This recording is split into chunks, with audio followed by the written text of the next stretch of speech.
الأمر مخيف، ما هو حفرة بس وخلصنا، لا. يقول النبي صلى الله عليه وسلم: لا تمنوا الموت فإن هول المطلع شديد.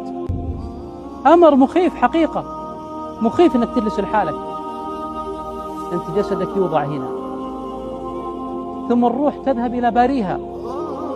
الروح تنعم أو تعذب، والجسد في القبر الروح تنعم أو تعذب. أما في الآخرة الروح والجسد يعذب وينعم. الله يجعلنا وياكم من النعيم.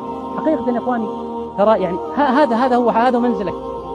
لما تلاحظ إيش القبر هذا، إيش الحفرة هذه، هذا هو مكانك.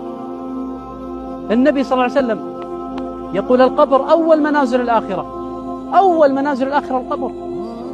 فإذا كان يسيرا فما بعده أيسر، وإن كان شديدا فما بعده شد. القبر ما يخوفك؟ ماذا أعددت لهذه الحفرة؟